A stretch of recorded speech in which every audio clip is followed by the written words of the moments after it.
HTTP hyper text transfer protocol, ये भी एक तरीके का वेब प्रोटोकॉल है।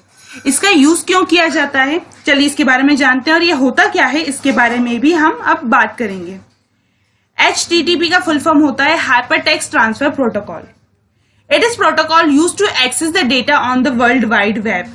जैसा कि आप जानते हैं, हम इंटरनेट के माध्यम से जो भी जानकारी अपने सिस्टम पर ला पाते हैं वो सभी की सभी पूरी जानकारी www मतलब www यानी कि W3 पर स्टोर रहती है।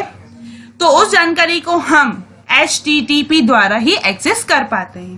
कहने का मतलब ये है कि जो भी आप वर्ल्ड वाइड वेब पे जानकारी स्टोर की हुई होती है, आप उसे अपने सिस्टम पे कैसे देख पाते हैं, किसके कारण देख पाते हैं, उसका सिर्फ एक ही कारण है, वो है HTTP हाइपरटेक्स्ट ट्रांसफर प्रोटोकॉल।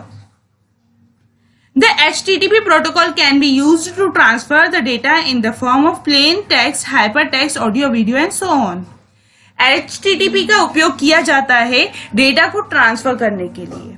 अब डेटा को ट्रांसफर करने के लिए जब इसका उपयोग किया जाता है तो किस तरह का डेटा ये ट्रांसफर कर पाता है, चाहे वो प्लेन टेक्स्ट हो, फिर चाहे वो हाइपर टेक्स्ट हो, ऑडियो हो, वीडियो हो, ग्राफिक्स हो, किसी भी तरह का कोई भी डेटा HTTP ट्रांसफर करने में सक्षम है। हम कोई भी डेटा हम एक जगह से दूसरी जगह पर भेज पाते हैं तो किसके कारण भेज पाते हैं, सिर्फ और सिर्फ HTTP के कारण। कहने का मतलब ये है कि जो पूरा का पूरा वर्ल्ड वाइड वेब है W3 जिसे हम बोलते हैं, वो पूरा का पूरा HTTP पर ही निर्भर है। HTTP is a similar to FTP। ये जो HTTP होता है वो लगभग FTP की तरह ही होता है, as it also transfer the file, और ये उसी की तरह ही फाइल्स को ट्रांसफर कर पाता है from one host to another host. एक होस्ट से लेकर दूसरे होस्ट पर, मतलब एक सिस्टम से लेकर दूसरे सिस्टम पर ये आसानी से ट्रांसफर कर पाता है। But HTTP is simpler than, जो HTTP है FTP से बहुत ज्यादा सिंपल है, as HTTP use only one connection. और ये क्या करता है, डेटा और फाइल को ट्रांसफर करने के लिए सिर्फ और सिर्फ एक ही प्रकार के कनेक्शन को यूज करता है। इसीलिए इसे बोला जाता है हाइपर टेक्स्ट ट्रांसफर प्रोटोकॉल, जिसका यूज हम सिर्फ और सिर्फ वर्ल्ड वाइड वेब यानी WWW पे रखे गए डेटा को एक्सेस करने के लिए करते हैं, और साथ में हम इसके द्वारा किसी भी प्रकार के डेटा को आसानी से ट्रांसफर कर सकते हैं। अब हमारा अगला प्रोटोकॉल है वो है UDP, जिसे हम बोलते हैं यूजर डेटाग्राम प्रोटोकॉल। अब ये क्या करता है इसके बारे में बात करते हैं। It is a transport layer communication protocol. ये एक प्रकार का ट्रांसपोर्ट लेयर कम्युनिकेशन प्रोटोकॉल है।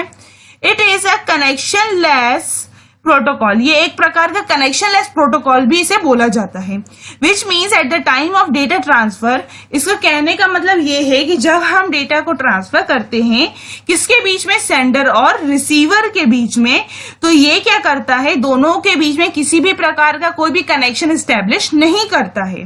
It can transfer data directly. ये क्या करता है, हम जो डेटा भेजते हैं इसे डायरेक्टली ट्रांसफर करता है। इन UDP data will be transfer in data packets. हम जब भी UDP के द्वारा डेटा को ट्रांसफर करते हैं तो वो छोटे छोटे से डेटा पैकेट्स के माध्यम से ट्रांसफर हो पाता है, और उन डेटा पैकेट्स को क्या बोला जाता है, डेटाग्राम बोला जाता है। It doesn't give guarantee to user for the data transfer. और साथ में मैं आपको बता दूं, यदि हम UDP के द्वारा डेटा को ट्रांसफर कर रहे हैं तो वो हमें किसी भी प्रकार की सक्सेसफुली डेटा ट्रांसफर की गारंटी नहीं दे पाता है। In this we have no surety, और साथ में हमें किसी भी प्रकार की कोई भी श्योरिटी नहीं होती कि हमारा डेटा आसानी से और अच्छी तरीके से वहां तक पहुंच पा रहा है या नहीं। At the time of occurring error it doesn't show any error message. और जब हम डेटा को ट्रांसफर करते हैं और किसी भी कारण से डेटा ट्रांसफर नहीं हो पाता है तो यह हमें किसी भी प्रकार का कोई भी एरर मैसेज नहीं देता है। तो यही इसमें थोड़े से ड्रॉबैक्स होते हैं किसमें, यूजर डेटाग्राम प्रोटोकॉल में, जो कि सेंडर और रिसीवर के बीच में किसी भी प्रकार का कोई भी कनेक्शन स्थापित नहीं करता है। और साथ में जब हम डेटा को ट्रांसफर कर रहे हैं तो ना ही ये हमें किसी भी प्रकार की श्योरिटी देता है कि हाँ डेटा ट्रांसफर हो भी पाएगा या नहीं, और ना ही यदि अगर हमारा डेटा ट्रांसफर नहीं हो पा रहा है तो ये भी हमें किसी भी प्रकार का कोई भी एरर मैसेज नहीं देता है। तो चलिए अब हम अगले प्रोटोकॉल के बारे में बात करते हैं, which is telnet. Telnet is a protocol developed in 1969। ये एक प्रकार का प्रोटोकॉल है जो कि 1969 में डेवलप किया गया था। That provide command line interface, जो कि हमें एक प्रकार का कमांड लाइन इंटरफेस प्रोवाइड करता है, by which we can access any computer from far away, और जिसके द्वारा हम कहीं भी किसी भी जगह पर बैठकर दूर रखे गए किसी सिस्टम पर एक्सेस प्रोवाइड कर सकते हैं। For this we have to do remote login and for establishing connection this type of connection telnet protocol is used। और दूर रखे गए किसी कंप्यूटर पर काम करने के लिए हमें क्या करना होता है, उससे कनेक्शन स्थापित करना होता है ताकि हम उस कंप्यूटर को एक्सेस कर पाएं, जिसके लिए हमें इस कनेक्शन एस्टेब्लिश करने के लिए रिमोट लॉगिन करनी होती है, जो कि बहुत ही ज्यादा जरूरी होती है। जैसा कि आप जानते हैं कि हम कई सारे ऐसे सॉफ्टवेयर का यूज करते हैं कि हम कहीं बैठकर और कहीं रखे गए सिस्टम को आसानी से एक्सेस कर पाए, तो उसके लिए हमें टेलनेट नाम के प्रोटोकॉल का यूज करना होता है। और ये प्रोटोकॉल सबसे पहले 1969 में लाया गया था। तो हमें क्या करना रहता है, यदि हम दूर रखे गए किसी सिस्टम को पर एक्सेस कर पाए, किसी सिस्टम को एक्सेस कर पाए, तो उसके लिए हमें एक कनेक्शन एस्टेब्लिश करना रहता है और उसके लिए हमें रिमोट लॉगिन करनी होती है। TeamViewer software is good example, और इसका एक मोस्ट इंपॉर्टेंट एग्जाम्पल है वो है टीम वीवर। टीम वीवर एक ऐसा सॉफ्टवेयर है जिसके द्वारा हम किसी दूसरे सिस्टम को आसानी से एक्सेस कर सकते हैं उसमें रिमोट लॉगिन करने के बाद।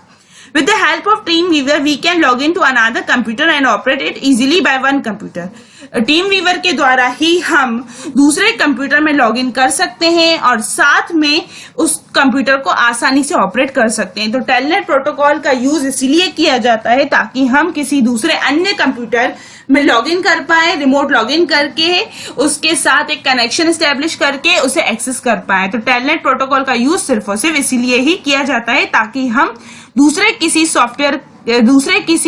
सिस्टम को एक्सेस कर पाए कहीं और बैठकर। जरूरी नहीं है वो सिस्टम हमारे सामने हो, वो सिस्टम बहुत दूर हो सकता है, किसी दूसरी कंट्री में हो सकता है, तो हम आसानी से उसमें रिमोट लॉगिन कर सकते हैं और रिमोट लॉगिन करते ही हमारा उस सिस्टम के साथ एक कनेक्शन एस्टेब्लिश हो जाता है, जिसके द्वारा हम अपने घर पर ही बैठे उस सिस्टम को आसानी से एक्सेस कर सकते हैं, उसमें आसानी से काम कर सकते हैं।